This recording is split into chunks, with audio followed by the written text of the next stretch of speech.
ఆ విధంగా అవును 4 days బ్యాక్ అంటే ముస్లిం పెద్దలు చాలా మంచి ఇస్లామిక్ ముస్లిం పెద్దలు వాళ్ళందరూ మసీద్ గురించి ఆ విధంగా మాట్లాడుతున్నారు.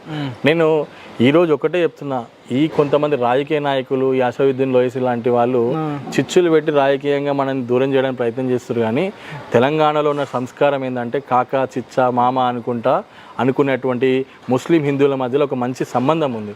కానీ వాళ్ళ రాజకీయ ఎద్దుగడ కోసము ఈ అసదుద్దీన్ ఓవైసీ చేసేటువంటి అరచకాల వల్ల ఈ గ్యాప్స్ కొంత వచ్చినాయి తప్ప ఎక్కడ కూడా ముస్లిమ్స్ హిందువుల మధ్యలో ఎక్కడ గ్యాప్స్ లేవు. ముఖ్యంగా భారతీయ జనతా పార్టీ రోజు త్రిబుల్ తలాక్ అనే ఒక బిల్లును ప్రవేశపెట్టిన తర్వాత ఆర్టికల్ 372 తీసుకొచ్చిన తర్వాత ముస్లిమ్స్ అందరూ కూడా ఈరోజు చాలా హ్యాపీగా ఉన్నారు. ముస్లిం మహిళలు అయితే ఈ త్రిబుల్ తలాక్ వల్ల వాళ్ళు ఎంత ఆనందంగా ఉన్నారంటే తలాక్ అంటే భర్త భార్యని విడిచిపెట్టే పరిస్థితి ఉండే. అలాంటిది ఈరోజు అది తీసేసిన తర్వాత ముస్లిం మహిళలందరూ కూడా నరేంద్ర మోడీ గారికి ఆరతులిచ్చి స్వాగతం తెలియజేస్తారు. ఎన్నో ర్యాలీలు చూస్తున్నాం మనం ఈరోజు. అంటే జై మోడీ అంటున్నారు. నిజంగా మంచి జరుగుతుంది ముస్లింలకు 100%.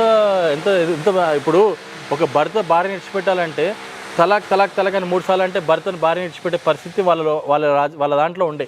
భార్యకు ఉండే అవకాశం భార్యకు లేకుండే, భర్తకు ఉండే.